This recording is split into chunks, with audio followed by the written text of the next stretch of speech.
Hello, and thank you so much for joining us on Climate Check. I'm your host, Mary Mwiikisa. Now, last week, we were out collecting content for you for your viewing pleasure and information around climate change. And so I was in Livingstone, where I attended the Accelerating Nature-Based Solutions Conference, which happened from the 11th to the 15th of March, 2024 at the Radisson Blu Hotel in Livingstone. And so we will be discussing issues around the conference, and some of the stakeholders that we were privileged to speak to will be appearing on the program. But for now, we take a short break. Imagine visiting a place and finding no greenery or vegetation.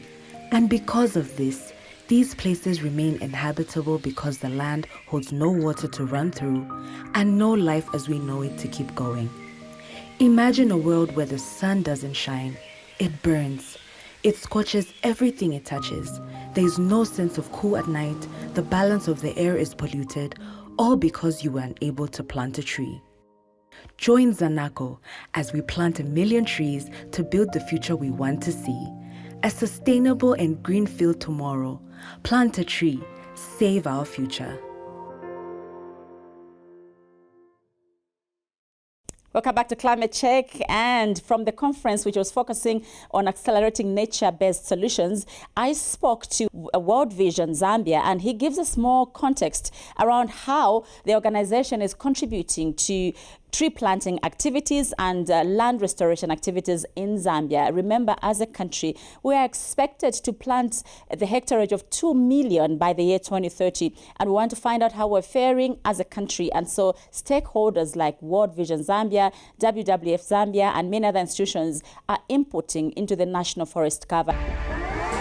I think for World Vision, it's critical that we are part of this conference because at global level we have a policy which spells out how we are going to contribute to nature-based solution, the environmental stewardship policy, and again, as World Vision, we are a partner and supporter of UN Decade for ecosystems restoration, and coming down to at national level, as a country, we have a strategy, but also as a technical program, we've spelled out exactly how we're going to support our smallholder farmers, our communities, in restoring the degraded landscapes. As you might be aware, especially in this time of climate change, we have a model called Farmer-Managed Natural Regeneration.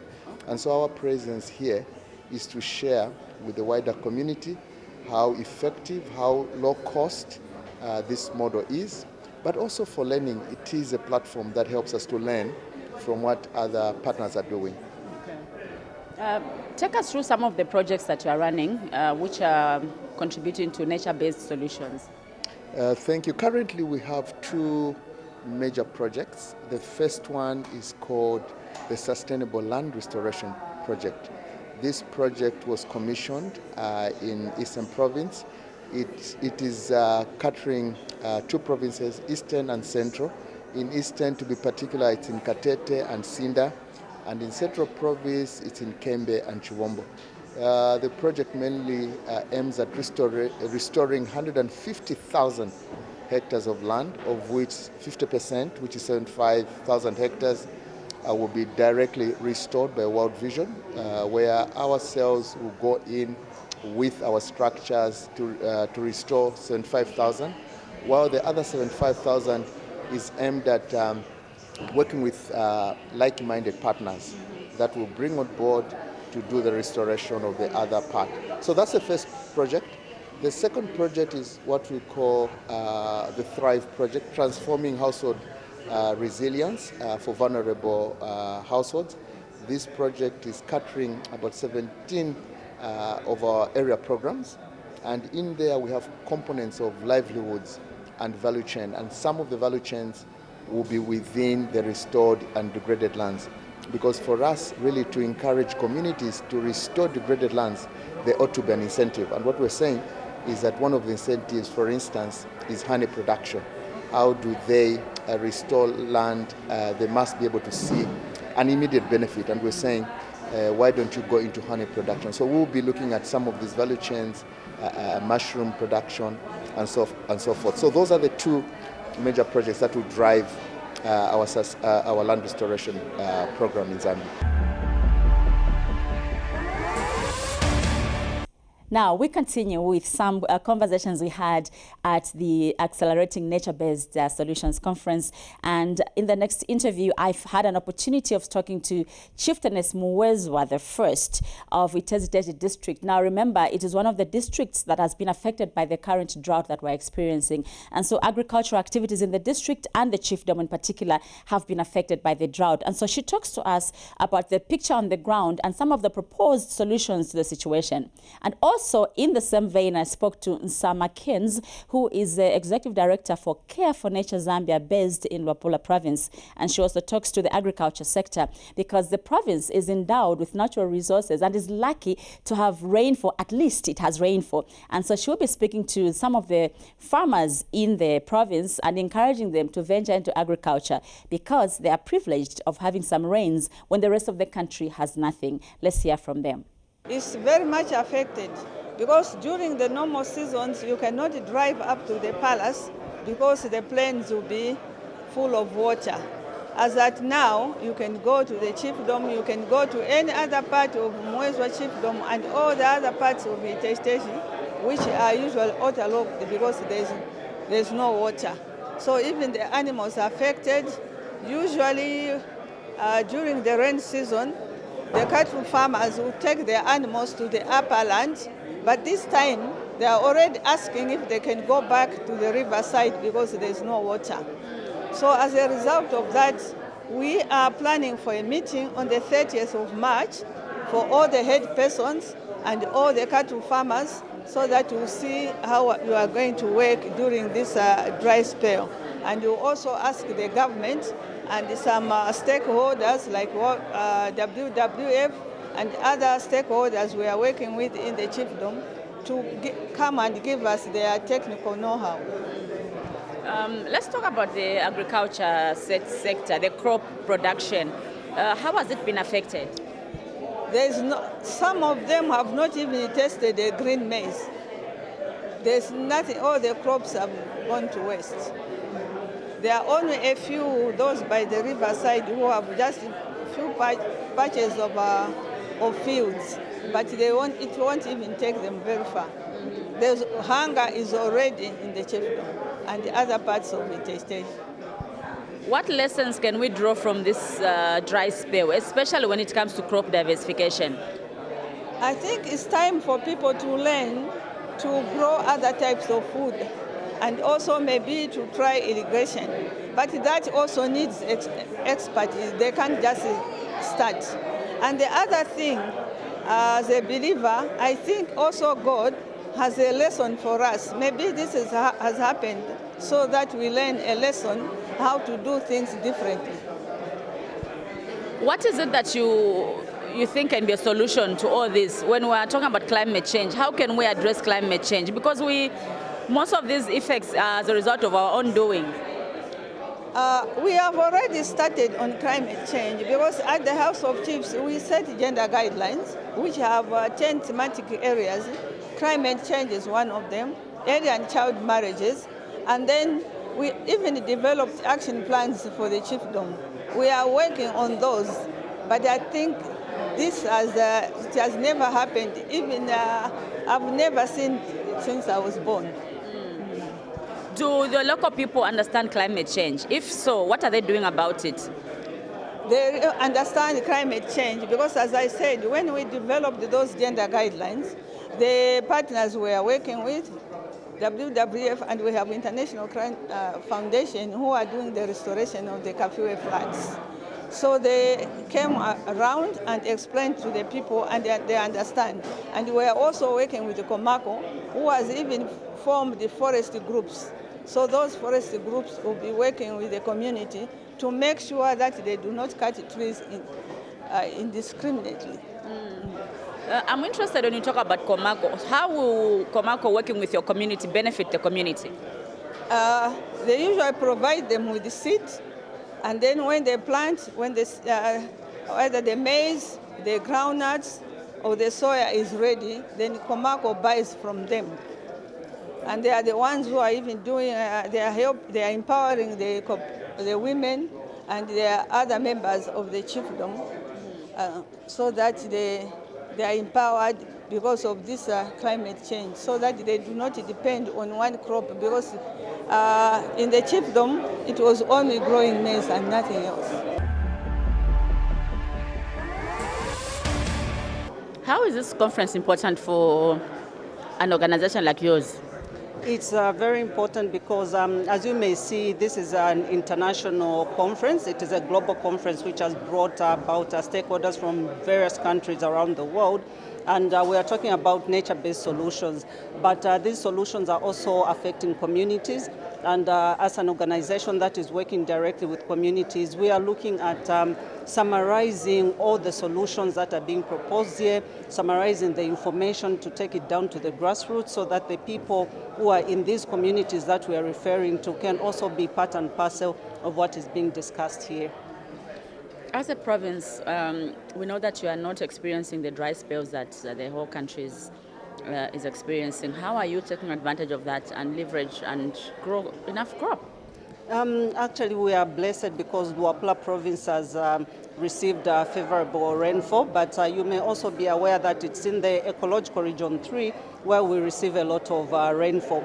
So for us, it is a lesson on how we can invest in agriculture so that we supplement the shortages that the country is experiencing, but also to be very cautious of what type of agriculture is going to come to Luapula province, to Muchinga Northern province, because agriculture also contributes to climate change. And right now, the dry spells that we're experiencing could be as a result of climate change. So we are hoping that government and other stakeholders will draw lessons from areas that are affected so that the type of conservation agriculture or the type of agriculture that will be conducted in the northern circuit will not be the same as the places where they're experiencing drought. So we are hoping that even with such conferences, because yesterday we saw the Minister of Tourism, he was here and saying that government is very willing to implement what is being discussed here. So we are hoping that we can come together with different ministries to ensure that the type of agriculture that Zambia is now going to embark on will be agriculture that will be climate sensitive, and also agriculture that will look at, as we are moving north, we start restoring the southern parts of the country that are experiencing these challenges. Is there anything else that you would like to add? Yes, indeed. As we are talking about scientific processes, we are cutting off communities. There are so many things that are coming on right now that are starting from global level. The African region, right now we can hear that Zambia is part of the G20 now, and one of the things that they'll be talking about as African countries, because Zambia is part of the G20 through the African Union. So they are talking about bioeconomy.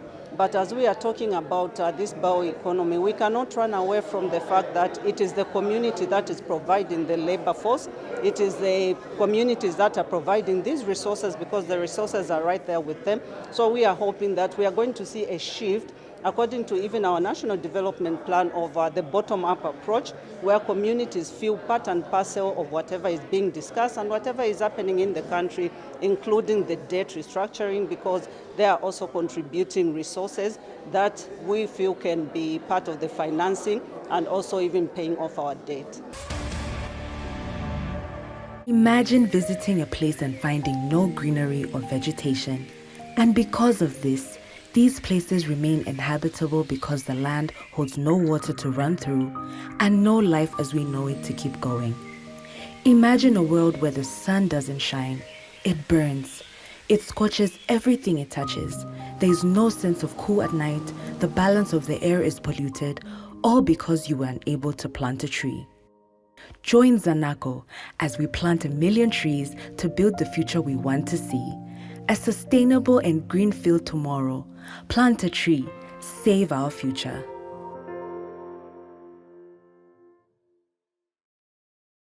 Now, the Accelerating Nature-Based Solutions Conference went from the 11th to the 15th of March 2024, and Lands Minister Dr. Elijah Muchima was in attendance. And in his closing remarks, he called upon traditional leaders and, of course, the Africa as a whole to pay particular attention to people that are based in rural areas as they experience the major effects of climate change. And in the same vein, we also spoke to Chris Armitage, who is the CEO of the Global Evergreening Alliance. And these are the conveners of the conference that just ended in Livingstone. These were their closing remarks. I missed the first day due to flight problems, but I managed to be with you, and I've been monitoring. We had some side meetings here, very exciting. As I said last evening, the other evening, when we took to the floor to dance a bit, and also we suspended rain for that day. Last evening, we recorded the rain, and it's so cool. Honorable ministers, the other one is on the way coming back from Lusaka. Honorable Skumba, Minister of Tourism, Zambia. Honorable Minister from Malawi. Distinguished delegates and esteemed guests, as we come to the conclusion of this Accelerating Nature-Based Solutions Conference, I'm honored to address you on behalf of the government of the Republic of Zambia. This was an important conference as it was being held during the severe drought that has hit most parts of Zambia. The government of Zambia will look to see which nature-based solutions from the conference will assist in addressing the impact of climate change. I've been listening to hear, as you are giving your closing remarks, about resilience and the usage, restoration of land. Land is a critical factor. Everything we are talking about is based on land. Human being looks to land. Tree looks to land. The rain wanted to wake the land in order for us to produce food. But now, as we restore land, we want also to increase production in terms of food. Agriculture becomes an enemy because we have to cut trees. Meanwhile, this conference is promoting the planting of trees. I totally agree with you on introducing other species that can replace what is being removed.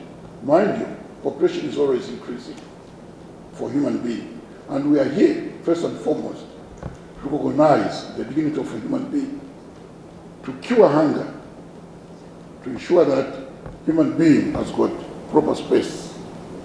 Over a few days, we have witnessed remarkable gathering of traditional chiefs, global leaders, experts, and advocates from all over the world, and more than 54 countries committed to addressing the causes of land degradation and arriving at effective solutions for restoration, thereby contributing to sustainable development. This is credible conference indeed.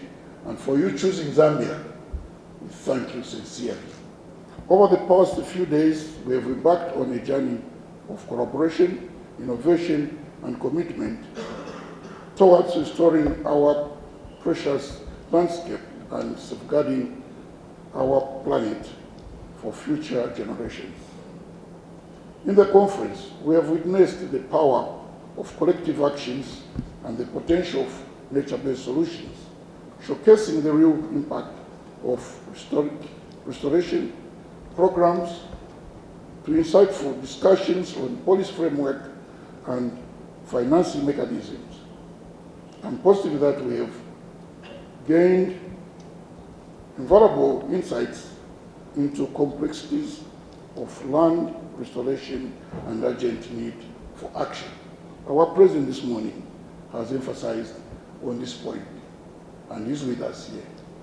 We support you, and in Zambia, we want to see you more come to Zambia and interact with us, especially the issue of promoting small-scale farmers, small-scale businessmen. We have more room here in Zambia. Much of the land is taken in towns, but not in rural areas. We've got land and we've got the waters. It is dry here in Livingstone, but wet elsewhere. I'm immensely proud of the progress we have made in advancing our shared objective together. We have showcased impact for initiatives, deepened our understanding of Article 6 of the Paris Agreement on Climate Change. We have reaffirmed our commitment to empowering small-scale farmers and the marginalized communities, recognizing their invaluable contribution to land restoration effort. We must commit to developing inclusive policies, those initiatives that ensure their needs are met. Furthermore, we must involve our youth, who are the leaders for tomorrow. It is incumbent upon us to provide them with the tools, resources, and opportunities they need to shape a greener and more sustainable future. By investing in their education, training, and employment, we can unlock their potential as agents of positive change as we bring this conference to a close. Let us carry forward the spirit of collaboration and determination that has defined our time together. As I conclude, I wish to thank Honorable Rodin Skumba, MP, Minister of Tourism, Zambia, and other ministers, especially that one from Malawi, who was the man of the conference. Here in Zambia, traditional rulers are the custodians of the people, and people respect traditional rulers' weight more than the law itself. So when we involve traditional rulers, our message will sink in our people. On that score, we need to involve traditional rulers more. We need to educate our people. We need to be with our people for this message to bear fruit. I thank you all, and God bless you all, and travel all back to your homes. But please remember Zambia, and as you sleep, as you travel, dream about Zambia, dream about Victoria Falls, dream about ourselves. Thank you very much.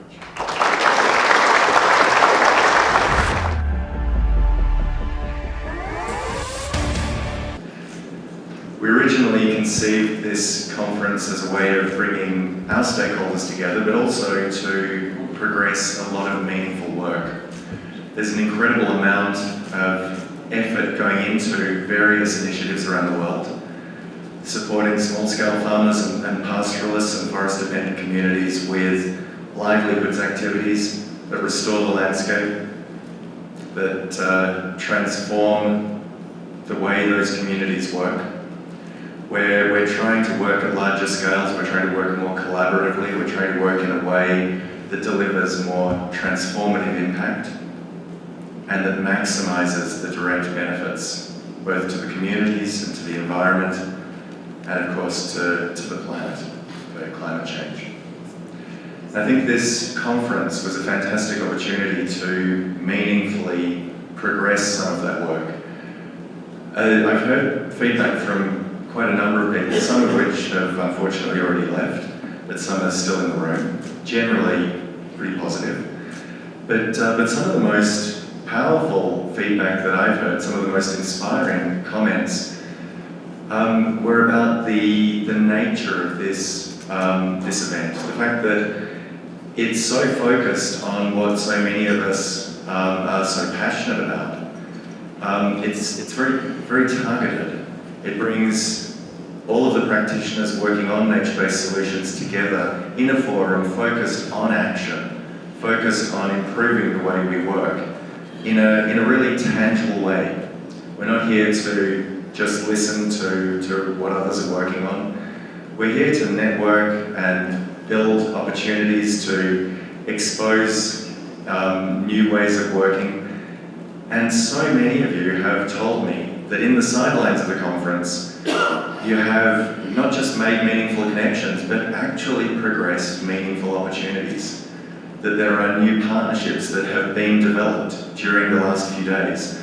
That there are new programs now being designed in the sidelines of the conference that wouldn't have happened, or certainly wouldn't have happened in the foreseeable future, if those people hadn't come together in an environment that fostered that collaborative action.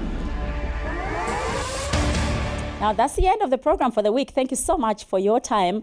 Over the course of the coming weeks, we will be showing you some of the activities that happen at the conference. And of course, we'll make you understand holistically some of the outcomes of the conference. My name is Mary Mwiikisa. Thank you so much for watching. Goodbye.